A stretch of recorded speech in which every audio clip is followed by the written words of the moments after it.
Hey, we're live. No pre-show for the after show. Big Mm, Zero. What is going on here? I feel like the world is chaos. That's what I feel like. it is chaos. It is. You're absolutely correct. Nah, all right. So you're not imagining things. Are you trying to tell me that it's somewhat futile to put any kind of or try to organize whatsoever anything within this chaos of life? Is that what you're trying Well, to tell me? no, I agree with Voltaire that one should cultivate their own garden, No, I like and that. Yeah.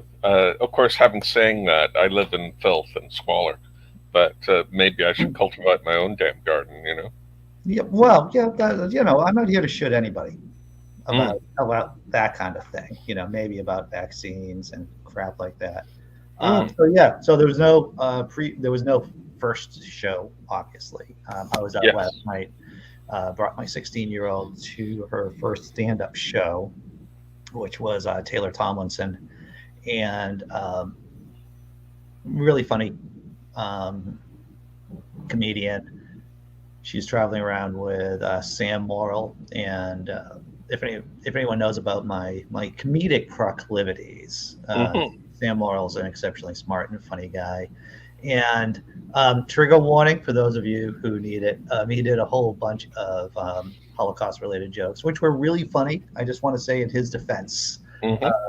and well, you can't. Not everyone can get away with that kind of stuff, but some, I once did.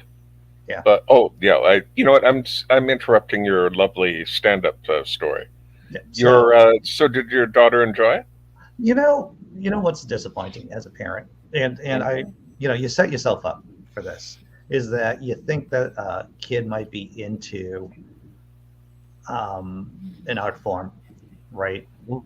But the thing is that my kid has seen a variety of stand-up shows that have, of course, been heavily edited on Netflix, and so Yes. seeing the real nitty-grittiness of it, Hmm. I think for her was a bit disappointing. And let's face it, most comedy is stand up is meant to be seen in a shitty little club where you have a direct interaction, right, with a They comedian can put do up it. fake brick walls, even if they don't have a brick wall. Yeah. So when you're in a large venue like the large venue that we were in at, Mm. it's not exactly the perfect environment. I feel, at least, for comedy. What's up? Knock is here. What's up, Knock? Hey. Hey, what's up? Yeah, yeah. I go live early, and I tell everybody go to Andy's channel in 10 minutes. What's up, Andy? Oh, How y'all brother. doing? Yeah, yeah. I was out late, and no drinking, no hardly any drinking either. And it's like I just can't pull it together for the first show because the first show actually, this show takes effort too. But the Mm, first show, it's like, man, I got to know what I'm talking about. I got to get my panels and my slides ready. I got to get the bits ready, and oh, yeah, It takes time. Also, yeah, just cutting those slides. yeah, Uh, yeah, and I don't, as many people know, I might be a kvetcher, I might be a complainer, but I'm not a whiner, and I'm not going to say, mm. oh, look at me, I have to put in all this work for the fucking show. I'm not that person. But today it was just like, well, I just can't do it all. I can't do it all yeah. well enough. So I said, fuck it. It Also, happens look at all the sometimes. dust you have to knock off those red velvet curtains every day. Oh yeah, That takes time. that's murderous work. So how you doing, Knock? What are you streaming about today? Oh, Marjorie Taylor Greene and her shenanigans. Uh, you know, uh, Oh, what did she do now? well, it wasn't really even her. What she did go on, the floor and call the January 6th committee a kangaroo court, which is Donald Trump's thing. But it was like this guy Brian Craig that I listened to in the morning. He's this Florida talk show radio host, and he's pro MAGA, and comparing her. Marjorie Taylor Greene being a strong independent woman to Hillary Clinton, who was just, Bill Clinton's wife. Holy So, shit! yeah, it was. Yeah, I had to. I had to. Knock. Whenever we start talking like this, I feel like I should be given some kind of intervention about self care. As long as you're taking care of yourself, right? As Yeah, long as you're taking yeah. care. Everybody asks me like, how can you watch what you watch? And I'm like, I don't even know, man. Like, I'm trying to get mentally sound and all of that, but I keep watching this atrocious stuff. I wake up every morning and I watch this Brian Craig guy because this somebody turned me on to him, and he's usually like the only one streaming at 6 o'clock in the morning. Yeah. And you know, I'm privy to all the talk show hosts: Hannity, Mike Gallagher, just all of them. Neil Bortz. I actually liked Neil Bortz back in the day when he was on radio every day. He wasn't that bad. And they're all like MAGA trained, but this guy is like, I mean, he is MAGA trained times 1,000. Like, it's just crazy. So I do have fun with him, and he says crazy stuff. They promote this My Pillow. Like, he was talking about a My Pillow thing. Like, it was like a pillow maybe, or a towel or something like that cost over $100. I'm like, people buy this? You know? Yeah, they do. It's remarkable the kind of shit people will spend their money on. It's crazy. Well, it makes them feel good because they're standing up for America by buying a fucking pillow. Well, yeah, I remember I had an ex-girlfriend that had My Pillows, and she swore by them. Really? And yeah, I mean, and I tried to sleep on one, and I'm like, it's a fucking pillow. You know. Like, well, there's an interesting psychological thing I learned about in Psych 101. What's that? And how it works is that if you take two groups and say you give them a free ticket to a movie and have them review it on the way out, and you do the same with people who paid to see the movie, they somehow were able to tease out the statistics that people who invested their money had, in a sense, an investment in themselves as having made a good choice. Well, it's a kind of like cognitive dissonance and sunk cost fallacy with the fact that, you know, if you're given something for free, you really don't value it as much as something that you pay for, because, hey, you'd be an idiot if you paid for something that was valueless. Yeah. You can't have that thought in your head. This dude has a spiel. He does it almost every show. He's like, yeah, I got my Pillows. I got my Pillow bathrobe, my Pillow slippers. I got my Pillow dog beds. I got my Pillow towel. I'm like, dude. And you say you're like an average dude. Like, if you got all this stuff, you a rich man. Well, you know, he's getting he's getting some kind of kickback for that. He's probably getting it all for free. Yeah. He not only is he getting it paid for free, but I don't think that he really has to disclose that he's getting paid from Mike and Dell for pitching his shit. You know. Oh yeah, and they just suck. It's like, if you listen to right-wing radio, it's terrifying, man. Like, he was talking about Marjorie Taylor Greene being the first woman president of the United States. Oh my God.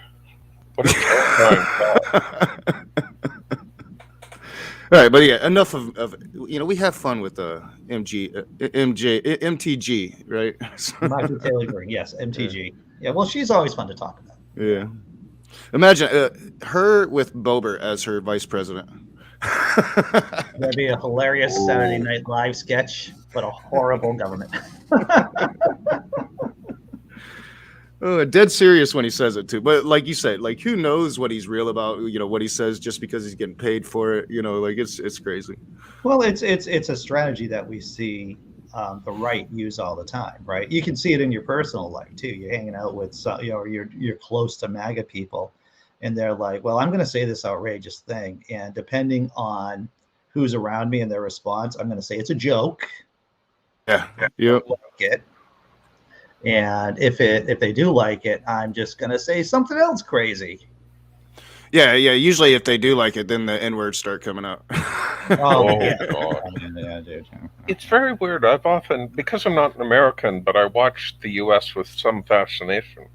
And I've always felt that, for all the time I've been around, that it's always been a mistake to bet against the USA. That it's just so resourceful and innovative and have a culture of invention and entrepreneurial spirit, that it never made sense. And every so often, another knock to that confidence gets chipped away.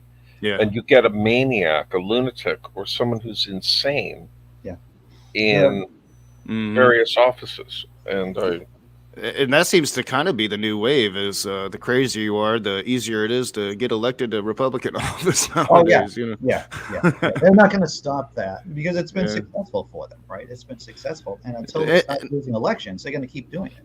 And not always, I'm not partisan. It does happen in the Democratic Party too, just not to the Sure. extent that we're seeing now with this new Trump movement. It's literally it's if you're not extreme enough if you're Joe Walsh Republican, like, and that 10 years ago, that's insane.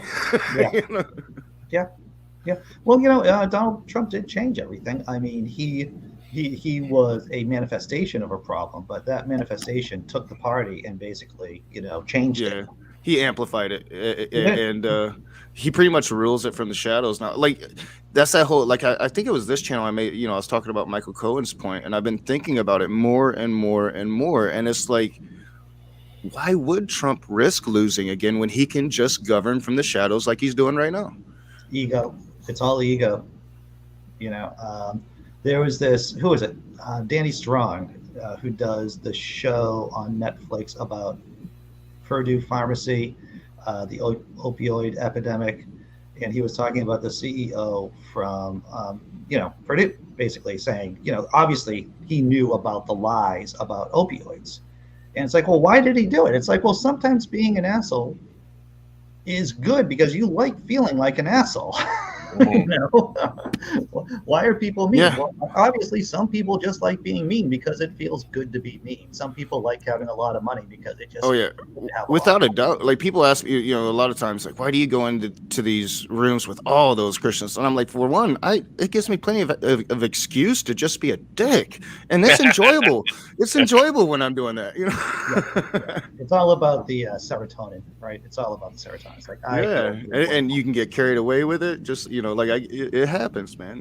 But yeah, it is. I think it can be enjoyable. It can to people, and I'm trying to fight against that in myself. But yeah, I think when you're talking about like offense culture, like this whole culture, I'm gonna offend you and then call you a crying ass snowflake liberal because you're offended by the atrocious thing that I said. I'm like, this culture is it's like, didn't your grandma teach you respect? Like, like, I don't go around just talking, you're automatically a crazy loon just because you voted for Trump. I'll want to find out why you voted for Trump, but I'm not going to just automatically assume it. But yet they do it's kind of crazy, man. It's a manifestation, right, of this window. Oh, and I want to say thanks to Blazing too. Was it folk there for the super chat? Thank you. Yes. It's much appreciated. Try saying that 3 times fast. Yeah. I can't say it once. But tell me if I'm wrong on this. Is that at least as you get older, right, you get to appreciate the windows of opportunity, right, and how small they can be at times. And when you look at the MAGA people and Donald Trump's presidency and his candidacy, that there's a realization that they have a small window of opportunity to keep that way of life going, to keep the myth of that way of life, that white, hegemony. I'm going to Hegemony. Thank you. Yeah. That kind of feeling, and the fact that they feel and know that they're losing that. That's what makes them kind of do all this crazy shit. Well, yeah, and I was saying that before Donald Trump even became president. So, like, to your point, like, Donald Trump didn't cause all this. I was saying that back during the whole alt-right meme explosion, when they were winning those meme wars. Yeah. And I'm like, this is this is that counterpunch to our progressive culture, right? This is no, we're gonna be who we are, and we're gonna keep America the way that it is. And then Donald Trump comes along and just amplifies that. So now it's really loud, and more people are sucked into that ideology, and they don't even call it right, alt-right anymore. They don't call it, fascism or white supremacy anymore. They just call it the Trump train. Yeah. There is. Oh, I'm sorry. Keep going. I'll just give you this one shitty bit. It's like, I was fighting the meme wars. I was manning the trenches back in the day, 10 years ago. That's wonderful. I was saying that there is some signs of a little bit of a pushback. You know how in Congress they're trying to get Mark Meadows and others to testify, Yeah. Mhm. And there is a problem because the strategy of delay could really work. Because if the midterms happen, you can be sure Oh if yeah, they don't go well for the Democrats, all investigations will cease. Oh yeah. yeah. So, That's what they're uh, banking on. but Yeah. but the DC Attorney General, who doesn't have to worry about Congress, has just sued, or or rather, has laid charges against both the Proud Boys and Yeah. the Oath Keepers, who were part of Yeah. the January 6th insurrection and riot. Hi, Cindy. Mhm. You know, Oh yeah, I totally agree. If because it right now, man, it's not looking good for us in 2022. So Oh, these investigations could very easily go away. I think we have a better chance of holding the House than we do the Senate. oh, So we'll see. But these investigations could go away. So it's gonna be on that state level to hold what's coming accountable. And it'll be interesting to watch the Republican fascist government fight against state rights. oh mm, yeah. Yeah, dude. Yeah. Well, the thing is, I mean, and this is the thing about fascism, right? Is that there's no one set um, principles, right? They don't need to have policy when they have this kind of this kind of midbrain thinking of tribalism.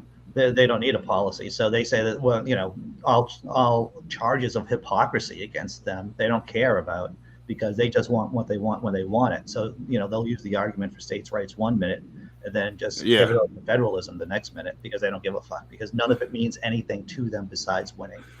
yeah. It's usually states' rights when it's guns and abortion. That's pretty much it. Yeah. right, right. Maybe we could combine states' rights and abortion somehow, where you can shoot aborted fetuses, or maybe fetuses Yeah. in situ. Combined You don't abortion want and that guns. Yeah. baby. Yeah. Sorry, that's just really awful. That came out of nowhere. It's very unzebra-like. I'm very, very Yeah, well, I mean, it is the state of mind. Like, for me as an anti-gun person and pro-choice, and I Hmm. always have to explain with the caveat: yes, I'm pro-choice, but I'm morally against abortion. Morally, I'm against it, but I'm pro-choice. I'm pro-women having autonomy of their bodies. But yeah. as those two things, it gets really frustrating for me sometimes. Not just blurt it out. Like, why? Well, why did you know? Why don't you just start? You don't have problems with us killing our children in the classroom, so instead of doing medical procedures on abortions, we'll just put a bullet in their head. Yeah, You yeah. probably won't have a problem with that. I just go right to the trolley problem, and I know that it's for a lot of people. If I'm talking to them face to face, they may glaze over, but it's like, look, man, you got your kid on one fucking rails, tied up to the track, and you have a jar of like 5,000 fertilized eggs on the other track. The train's coming down. You got to pull the fucking switch. Who are you going to sacrifice? The 5,000 fertilized eggs in the jar that are viable, or your kid? What are you going to pull? What are you going to do? And if Yep. they say they're going to pull, if they're going to let their kid die, it's like, well, you're a fucking monster then. Congratulations. Yeah, exactly. There's no consistency. I'd respect the pro-life movement if there was consistency to it, but Yeah. it's all about fascism and taking away rights from people. They want to go backwards, and that's just the movement, and they're probably going to win that battle. I mean, Oh, yeah. it's in their favor right now. Well, right now they are. Right now Mm. it is. Yeah. Yeah. Mm. Yeah. Like I, when does an egg get ensouled, right? If that's the whole argument, you're just assuming that yeah. when Oh, sperm meets egg, I mean, well, biblically, as far as I know, it would be with the first breath. So it's first not breath. until you get that smack on the ass and you take in that first breath. Because yeah. there is no soul as we understand soul in Christianity and Judaism. This is from what I Mm. understand, is that basically there's none of this kind of substantile dualism where soul is one thing and flesh is the other thing. It's you're just dead or you're alive, and Mm. the air is your soul, or your breathing is an act of ensoulment. Whereas for Catholics, it's the moment of conception, Yeah. full stop, which Yeah, is a yeah. difficult position to maintain, but it's at least consistent, so Mm. that you don't have the argument of, well, is there a soul at 2 weeks or at 18 weeks or 24 weeks?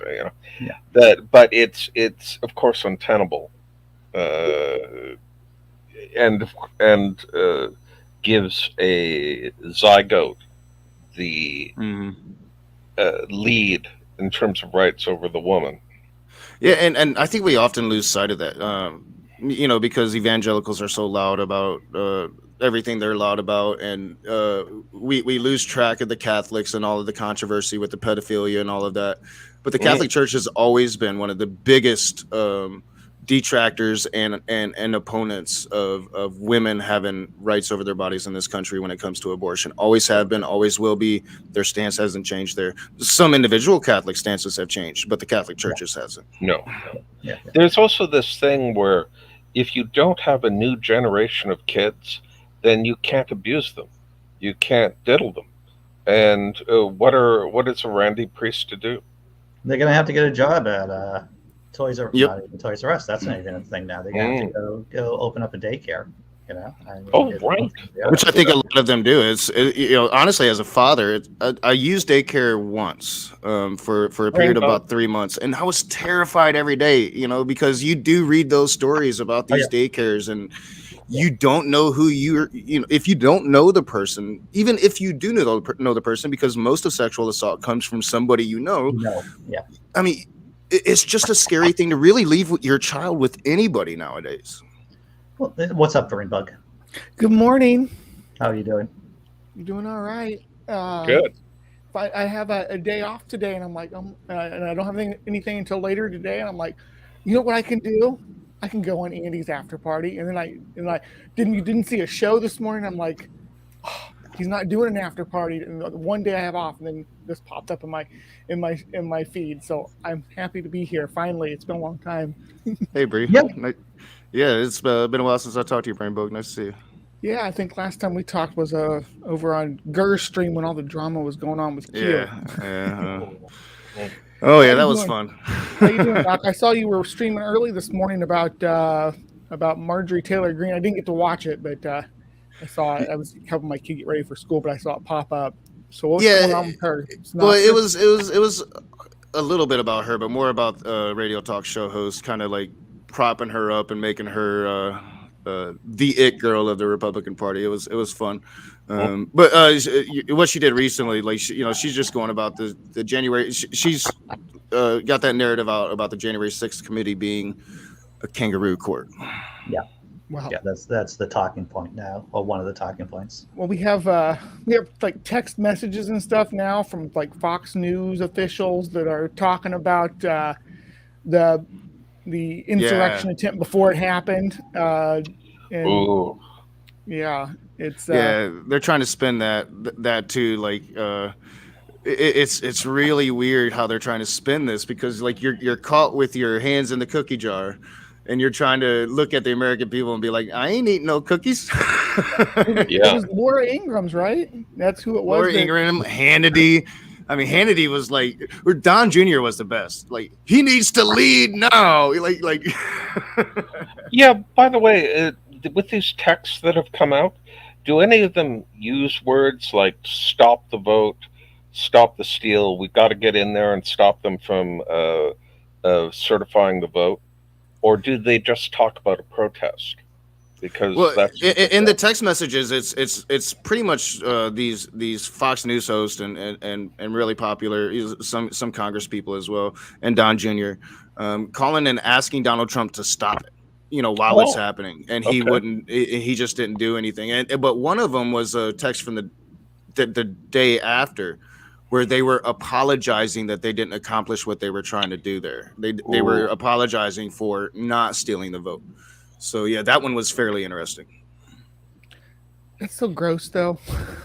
I don't know how else to describe it besides gross. It's like they had contingency in mind for if they weren't able to achieve their goal. They had contingency in mind, like pre-planned excuses to say, oh yeah, this was Antifa, or this was right. Those weren't our people that were doing that, even though he just had his little rally. I don't know how far away they were, where he stirred everybody up, all the crowd up, tried to get them into an angry mob, and then marched him. Instead, he was going to march down there with them, and then just kind of let them go on their own. I'm looking through some of the texts from Fox News, and they're basically rats thinking that their ship is sinking.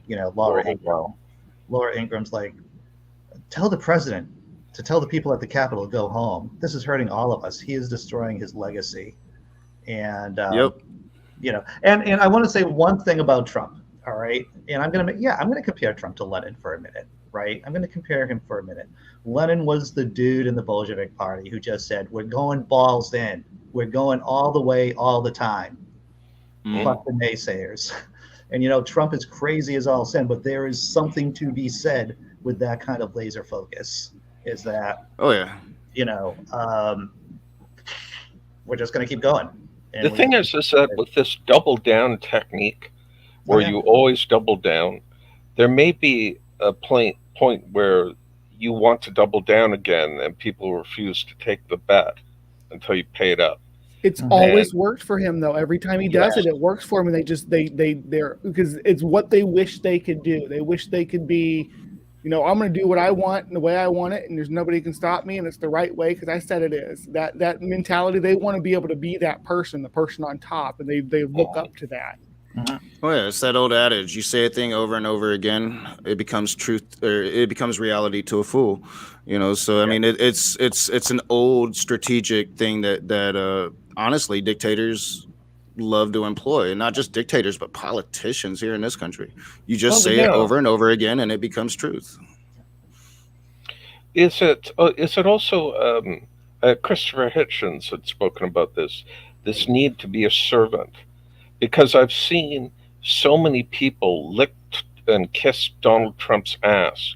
Like they really want to get in there and work for Trump and be this guy or that guy in Trump's cabinet and say loving things about him on Fox News. And it's just so obvious that they wish to worship him because he's strong and powerful, like the sadistic father who you don't want to trespass against. Well, you'll see that when you're this is going to be redundant, circular logic, but when you're winning, and people want to be on the winning side, especially people who are just careerists who don't really believe in anything like these folks on Fox News. They don't really believe in what they're saying. They see themselves as entertainers. You just have to look at the court records. Tucker Carlson, he's not a real journalist. He's an entertainer. People like Alex Jones, he doesn't believe in anything. He's just an entertainer, right? And now, their news site is pretty much all gone now with Chris Wallace leaving. So they'll continue to pretend to be a news network, but their news is gone. It's non-existent. It's all the entertainment side now. Yeah, which is probably what brings in the money, to tell you the truth. Oh yeah, what brings in the cash? Well, it's the entertainment side that can feed those that right-wing talk show crowd, because there's 50 million of them. Rush Limbaugh got an audience of 50 million people. That's a lot of folks. Brainbug, what were you going to say? Oh, I was just talk about it's linking.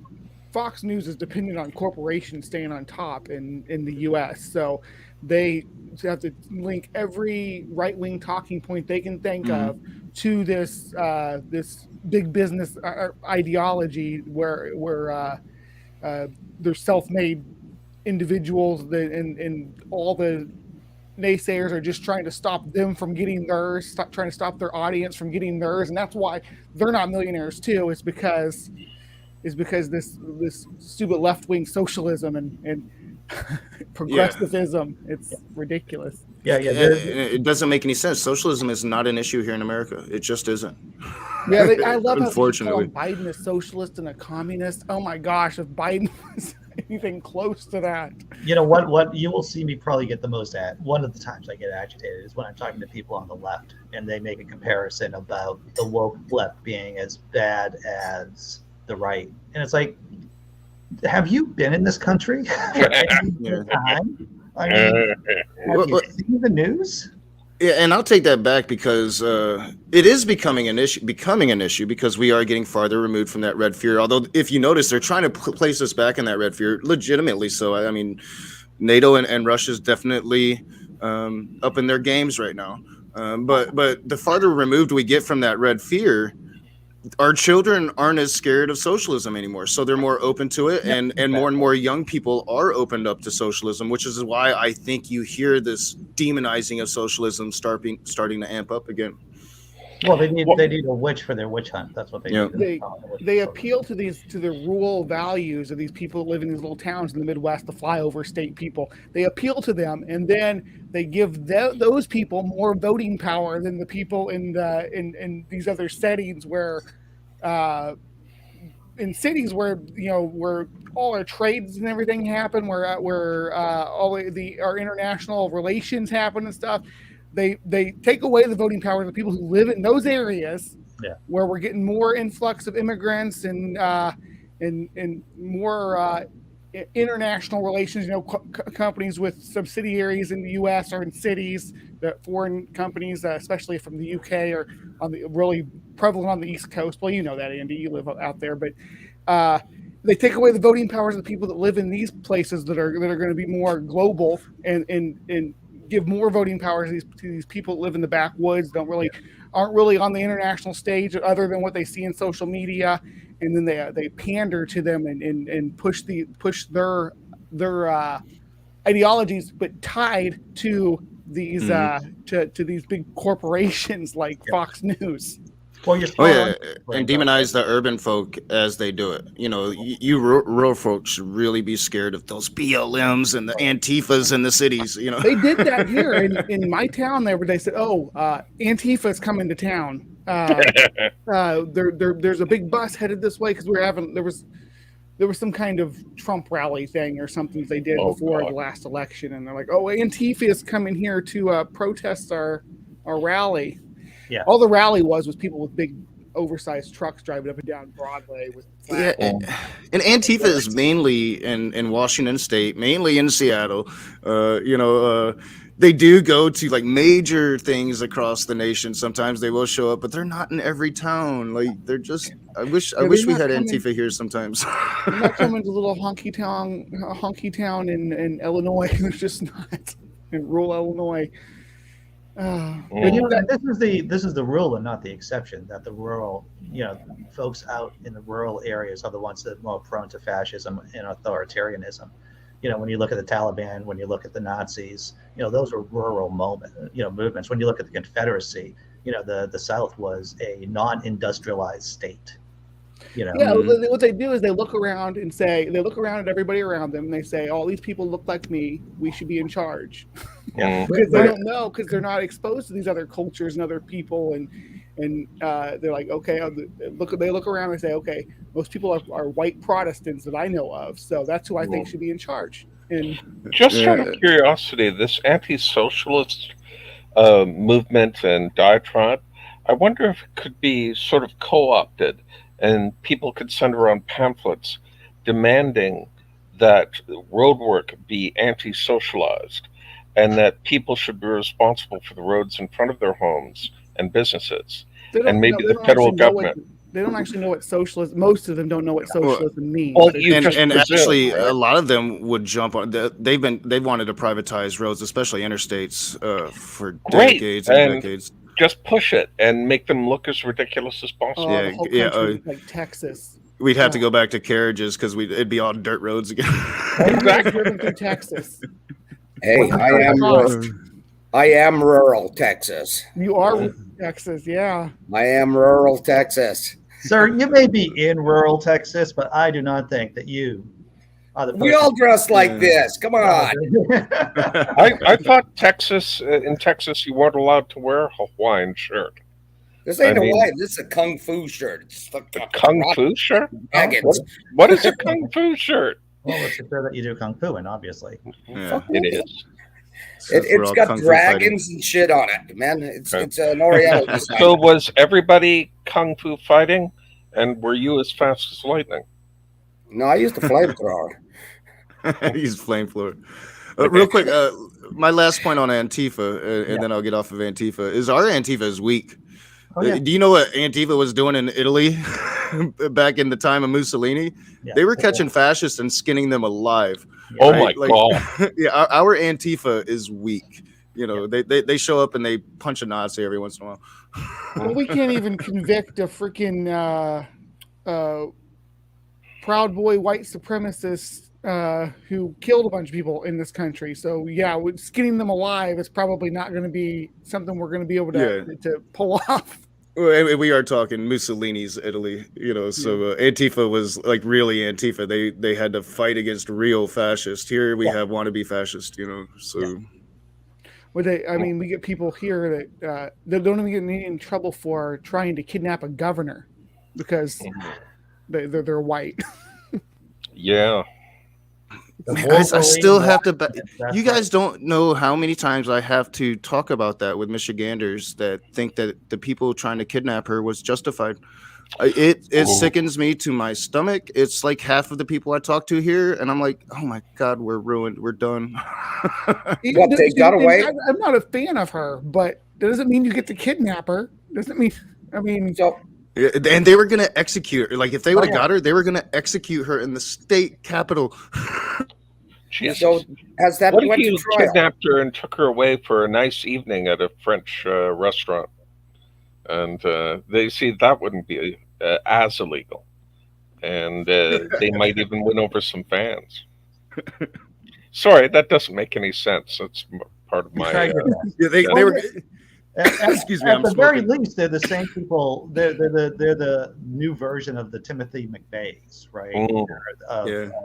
Of the once again, fascists. They're just a new iteration of. So if they went to trial on that.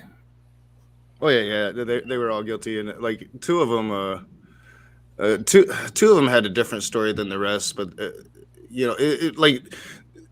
I remember seeing the Facebook post because they were sending these Facebook invitations out to everybody, and there'd be like 10, 15, 20,000 people in these Facebook groups talking about this shit. It was like insane, but you just thought it was like this insane Facebook group, and then it really happened, and it was like, oh my God. What I love about the story about how they got just give me 1 second, please. What I love about how they caught the Wolverine Watchmen is that one dude was wearing a wire. The guy in charge of the meeting had everyone like drop their cell phones into a bag to make sure that they weren't being recorded, but they never searched people for having a wire on them. I'm sorry, Brainbug. Go ahead. Oh, I was just clarifying that it was the Wolverine Watchmen, because that's why I remember that so clearly. Is that the name of that group? They really think they're like a superhero vigilante group, don't they? Oh yeah. These groups, we have many of them here. They go out in the woods and they spend a weekend out there, and they have their AR-15s and their camouflage on. They have enough donuts to keep them fat as hell, but they'll pretend to do military maneuvers and how they're going to conquer the evil liberal government. Hardcore libertarians. Before I moved here, my landlord was a leader of a group like that here in Missouri. And they would have these events out in the city park where they do like tomahawk throwing and maneuvers and stuff like that. They would not like capture the flag, but they do like war game kind of stuff. And it was just funny to see because a lot of them were in their like 50s, and they were old and overweight. Playing army. Yeah, and I'm not talking smack about being overweight. I'm jiggly, right? But like, they're not in military shape, and they go out. That's my point. Right. And you don't just go out and do the training thing and you're good to go. You got to keep yourself in service order. For be prepared for anything. If that's what you're going to be a militia person. You need to keep yourself in shape, consistently, not just go out and do an army maneuver every other year. And it's not like you can be a cop and be out of shape, right?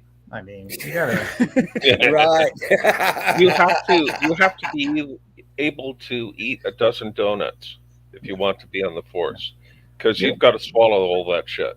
Surely there's physical requirements, though. They're just the standards are just really low. Is what I once you're in, you don't have to be in very good shape.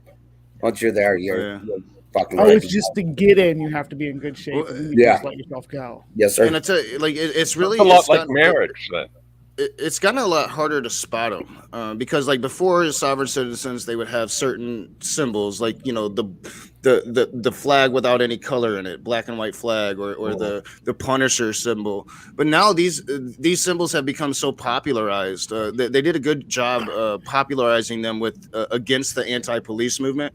So these symbols have become symbols of Blue Lives Matter, to where now you can't even recognize the sovereign citizens walking around here in Michigan because you hate that they took the Punisher skull, because I love the Punisher. Yeah. I just want to say that it just makes it easier to identify the tribe of fascists, right? I mean, let's face it, Blue Lives Matter. They're a hop, skip, and a jump from going Deutschland über alles and March to Poland. That is that crowd right there. There was a strange incident. I was on Wild Heart Again's channel, and a weirdo named Jesus is Lord came in under one of his alts, and he tried to argue that because Jussie Smollett was found guilty, that shows and proves and demonstrates that there's no racism in America. And I just really, that one court case where one guy tried to use racism to gain sympathy that he did not deserve. And that proves that there's no racism in, say, Florida or Los Angeles. That's really interesting. And Jesus Lord doesn't understand the difference between systematic racism and individual racism. That's Jill's problem. I think he's a Poe. Like, he pretends to be a black dude who got caught pretty much admitting to be a white supremacist by Vosh. Vosh just walked circles around him, and he was pretty much caught admitting to being a white supremacist. But he claims to be a black guy. And it's nothing but white supremacist propaganda that comes from him, or this really, really extreme form of Calvinism that's just hard for, I think, even most Calvinists to understand. Wasn't it John Calvin that had a friend who wrote to him about his religious ideas, and then that friend was burned alive in Bern, Switzerland? He had a name like Michael Avignati or something. Yeah, it's ringing a bell. Like, I studied Calvin a while back. I've been meaning to get back to it because he has his story is pretty fascinating. But yeah, I can't. It's ringing a bell. I just can't quite remember. I'll look it up. Oh yeah, Cervantes was burned alive atop a pyre of his own books. Old school. You're gonna burn them right. You see them. This is the genius of that, and I just want to point this out. And I'm sure everyone else has realized this. When you burn someone alive, and if they're a writer, you get to burn books too at the same time. So you get double whammy and a book burning. I'm not gonna say what I'm thinking. I'm not gonna say her name. I like Harry Potter. Oh, sorry. We do have a lot of white supremacist groups here. I think we've lost someone, maybe two people. I don't know. We do have a lot of white supremacist groups here in this country, but the reason why there are so many and they're not just the Klan, right, is because of the effort by the feds to break up large organizations. So we have all these smaller organizations, but we wouldn't have as many if it wasn't for the fact that the FBI has been working hard to crack large white supremacist these militia groups, though, they're networked. Just because there's only these 15 guys in this county, and then 2 counties over there's another 21 guys or something. They're still part of a big network. They're still able to call on each other to.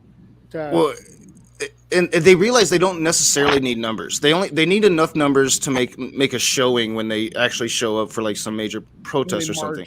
What they need to do is win over culture. If they can win over culture, if they can get just normal people that don't identify as a white supremacist extremist to have some of their core beliefs and not even realize it, then that's how they win their war. Like, they always accuse the left of waging a culture war, but there is a culture war going on. It's waged by the far extreme right, and if we don't combat it, then they're gonna freaking win it.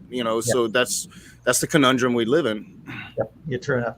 Blazing Wizard Pope's pivoting a little bit from what I've seen. Russia will invade either winter or spring. When we talk about windows of opportunity, when Russia's comparative power to other states, other countries is getting smaller and smaller over time. So they know that if they're going to make a grab for something, they have to do it relatively soon. Ukraine is already on track of becoming a NATO member, and if Ukraine ever becomes a NATO member, which once again it's on track for, then they know that that window of opportunity to do a land grab is over. So I just wanted to Maybe they need to become a NATO member, sort of on the sly, sort of do the negotiations in secret somehow, and then suddenly announce it.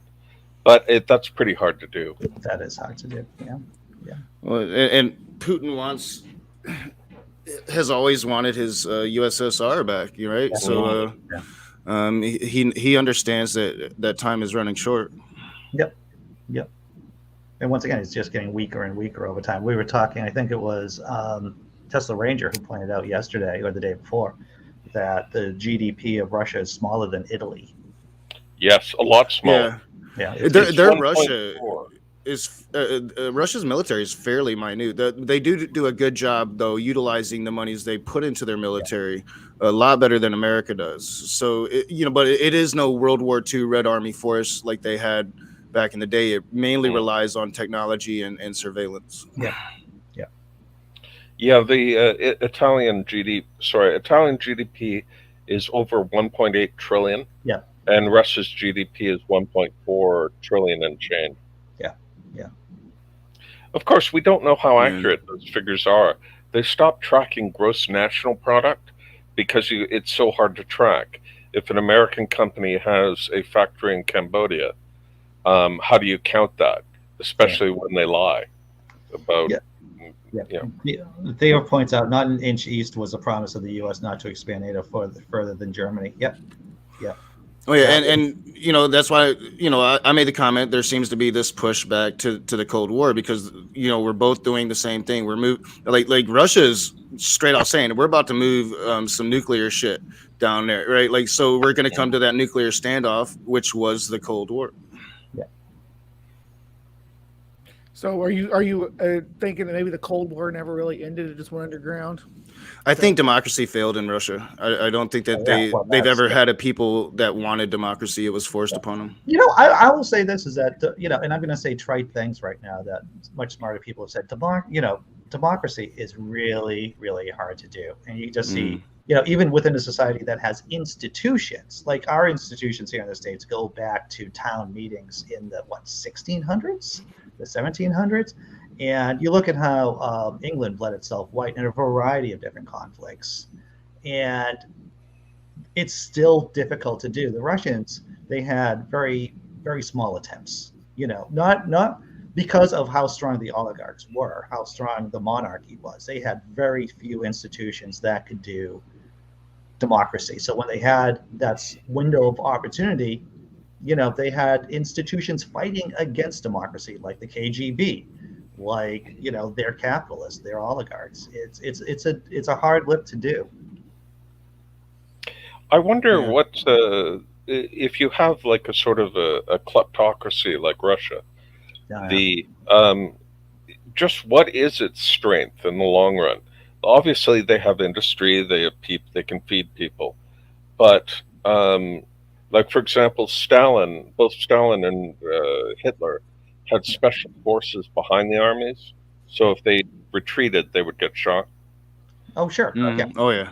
And it sort of suggests, well, just how strong is this army, I just want to say one thing. Congratulations, Dee. I'm glad that's working out. I'm glad glad for your daughter, glad for you. Glad for everybody. Oh, okay. Yeah, and that's why ultimately I think that these people are going to win this war. Is that comment right there? Because our society is progressing with or without them. They're trying to make a mad grab for fascism to stop the progression, but it's not going to work. Ultimately, it'll fail, and we will overcome this, and our children and our children's children. These are going to be in my greatest hopes, just things that they kind of scoff at, like they used to really think that about people, So I think they're fighting a losing war. Really, I mean, it's always been 2 steps forward and 1 step back, but over time, progress wins. Yeah. Yeah, okay, I'll go with that. I don't want Andy's to a little more cynical, I think, than we Andy are. needs to look at a bigger time scale then. I don't want to be that guy who says those things. Looking at it over a long, centuries of progress, you can see social progress, I guess, is what I'm saying. Sure. Yeah, well, I think once these civil rights movements start happening, it's really hard to roll them back. But then again, you do have those, Handmaid's Tale scenarios that I fear monger about myself. So, Well, if I can step in here, Margaret Atwood's book, The Handmaid's Tale, when it came out, I don't know, in the 80s, I read it, and Margaret Atwood actually said in interviews, this is what is coming down the line. Yeah. And she said she wrote it as a warning, Yeah. not. And I thought, well, that's a bit much. And you know what? I'm wrong. Now we Yeah. have laws where, oh, we can put you in prison. Soon they'll be imprisoning women in Texas because they're suspected of wanting to have an abortion. Because they're neighbors. The law pretty much makes civilians vigilante lawsuit. Like if there's a rumor that you had an abortion past 6 months, then they can turn you in, or 6 weeks, then they can turn you in. I have an idea. If you live in Texas, you should announce that you're pretty sure that Ted Cruz is going to have an abortion soon. And you have to stop him from getting to an OBGYN because he's going out of state all the time. Okay, in Mexico. So yeah. I want to say this because I know Brainbug's here, and Brainbug's a lot smarter than I am. So evolution doesn't necessarily make, like when people think about everyday people think about evolution, they think, oh, the X-Men, right? We're all going to develop into these super beings, right? We're always going to be smarter and bigger. No, that's exactly how evolution works. No, not at all. Right. So you look at the horseshoe crab, right? It hasn't changed for hundreds of millions of years. I don't know if society doesn't fall. I think maybe perhaps that we're more like when you look at how our species has developed over time, and this is me being negative, by the way, I just want to point that out, that this could easily just be a blip, and that we're actually more like the horseshoe crab, because most of human history has been under authoritarianism.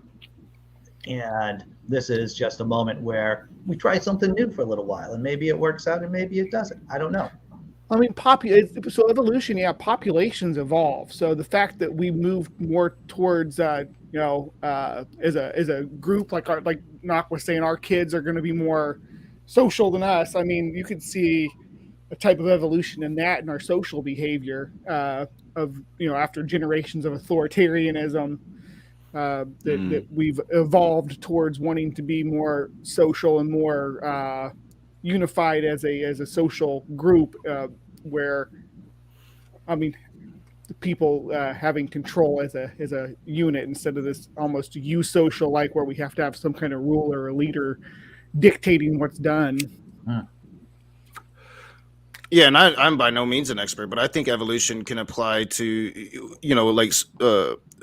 social constraints like Brainbug is talking to, but also the development of human beings on technology. I think that we evolve as better technological beings, and especially now when you have all of this information flying through the air, like we're the first few generations that are really exposed to all of this information. So we live in this post-truth era right now.